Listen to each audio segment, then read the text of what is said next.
Hi everyone, welcome this morning. Today I want to talk about mindset. I want to talk about something that I see quite often in my coaching practice when I'm working with parents and so forth. And it tends to be something that parents, that it seems to be a block for the parents more so than the children. And that's because they have so many more years of life experience. So my focus today is how might your mindset be holding your child back? And I know that statement can definitely ruffle some feathers. And I know I want to create more mom guilt because I know that there's definitely enough of that goes around. But it's definitely something I want you to consider because I myself as a parent didn't realize how my own mindset or false beliefs, which at the time I thought they were real or true, was holding my child back from success in terms of things I was willing to try or not try. So, basically I want to go through how your experiences as both a child, a teenager, an adult, so forth, might be affecting your child's chances of, or might be affecting their ability to move to the next level, if you will. And so I see a lot of well-meaning moms in my practice. They're desperate. They want to help their child in every way. I see the same with the dads. And they are not aware of how their negative experiences in school, and a lot of us have had negative experiences, and I find with the clients that I work with, they might actually have more negative experiences than other moms and dads, because it's not uncommon for the people I'm working with that either the mom or dad or both struggled in school or a family member did. And then we also have these false beliefs related to old science that is very hard to undo. So I'm going to talk to you today about a client, Natasha, and her husband, Roy, and how, they really wanted to help their daughter who had dyslexia and a reading disorder, and they didn't know that their mindset was actually preventing them from helping her get some real interventions as opposed to just kind of managing the situation. So for anyone who's just hopped on or, doesn't normally follow me, I'm Lorraine Driscoll, founder of Building Better Brains. And it's really important to address this because mindset is huge and people don't think of it. They think, well, I need to find a really good reading program, or I need to find, a really good strategy, or maybe a new medication, or, an IEP update and so forth in order to help my child. And they don't realize that if you don't fix or address your own mindset, your own blocks, if you will, then you're not going to, those things might not help you as much as you're hoping, and you might be preventing yourself from getting the help that you wouldn't normally be open to. And so this whole mindset thing is important because it's not something an expert can really help you with in terms of when you're looking for like a parenting strategy or strategy to help your child. So I see there's some people who've hopped on, or anyone who's even watching the replay, please comment. I want to create engagement and so forth. Can you guess what mindset blocks or false beliefs that you might have, or that you might have even like presently or have had in the past related to in terms of what is blocking your child's success? So feel free also in terms of like asking questions and so forth, and I'll answer them either live if you're live, or I'll answer them on the replay. So also at the end, I have a amazing free live training link that I'm going to offer you, that I'm offering to all of my viewers and followers and so forth. That's going to be next week, and I'll tell you more about that after. So back to Natasha and her husband. So basically day after day, they're watching their child struggle with, she had dyslexia and she had ADHD, and they're watching her struggle with this. And they, were using a lot of the traditional approaches that parents use, tutoring, IEPs, remedial reading programs. At one point they tried meds, but there was so many side effects, like she wasn't eating and all kinds of other stuff. And they had heard of other approaches, but they thought it was all gimmicks. They thought, how is this really going to help my child? And it's really important to keep in mind that, Natasha and her husband felt really hopeless. You've probably felt like that too. And, especially if you're someone who's tried everything, or you feel like you've tried everything, it can feel like, what else do I do? So my first question today is, what are your false beliefs and experiences? So it's really hard to know what your false beliefs might be, because if you think they're true, you're not going to think they're false.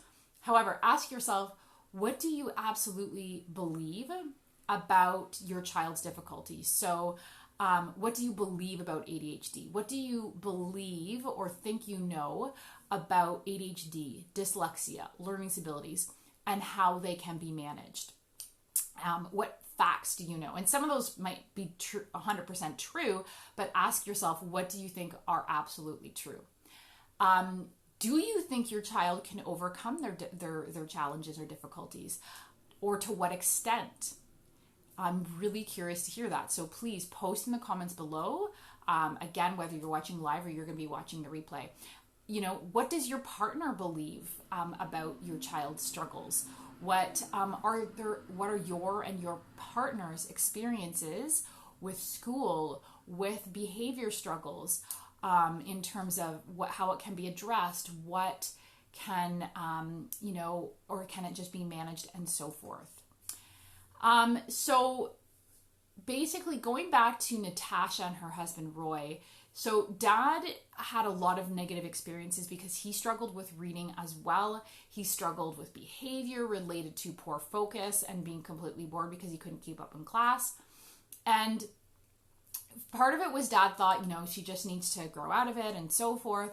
But he also had a lot of really negative memories and experiences of of him going to these one appointment after another and more believing he was broken, not really seeing a whole lot of improvement.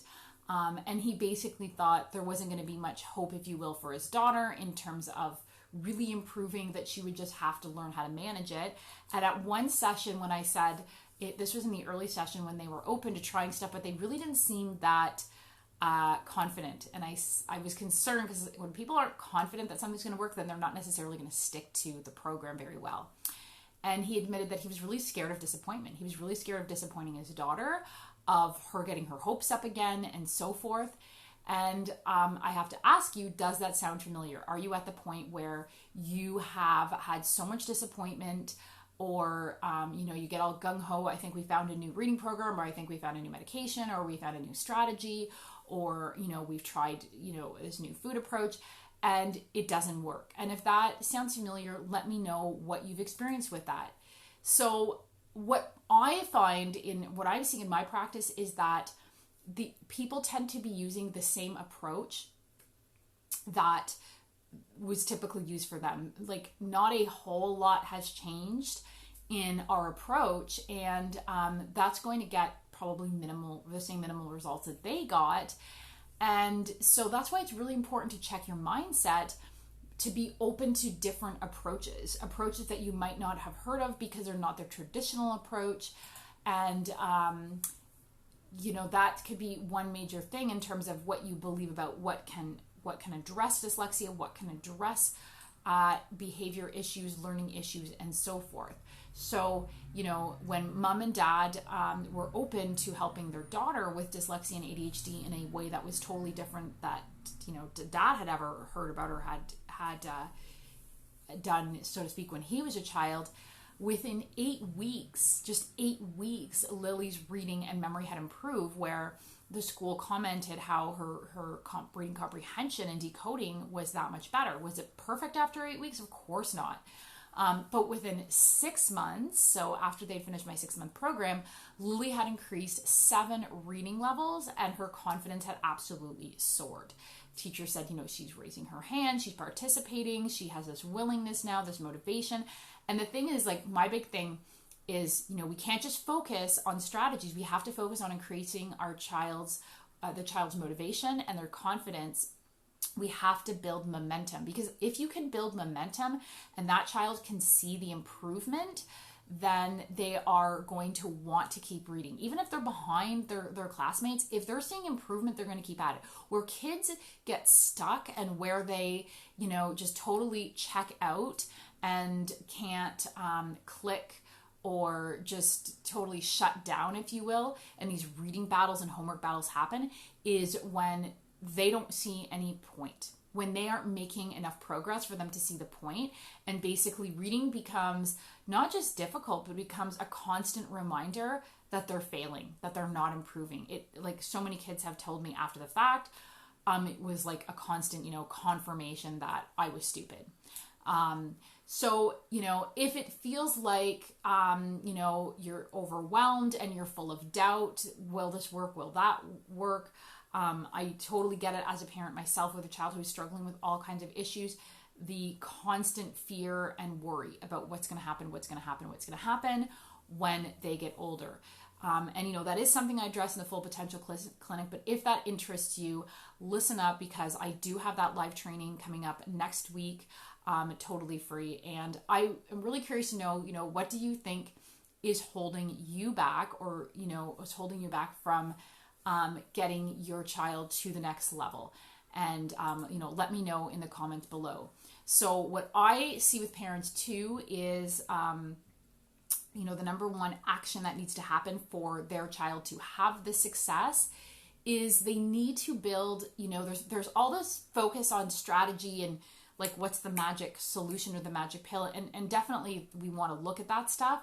But you need stuff like a solid support system to help you move towards the goals you have for your child. You need to work towards a scientific, proven system that has the right steps in place, that provides accountability to help you create lasting change for your child.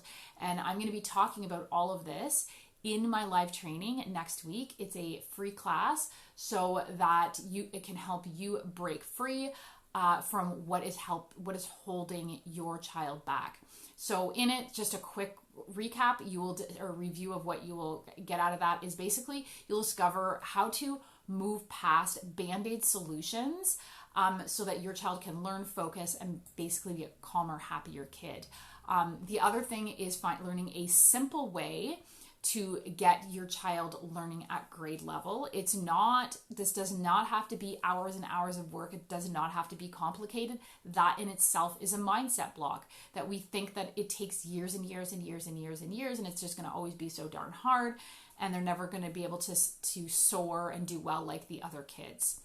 My masterclass is going to talk about managing behavior without hours of homework, all of these insane restrictive diets right off the bat, hours of tutoring and so forth, and basically the secret sauce to help your child become a star student and be a happier, calmer kid. And so basically, once the brain is biochemically balanced and weak connections in the brain are strengthened, it's so incredible how you will find that your child doesn't have to rely on years or hours of tutoring, all these insane IEP accommodations, or relying just on medication. And I'm not knocking medication. It can be really instrumental for some kids, but there's a lot of kids that don't do well. There's parents who don't want their kids on medication.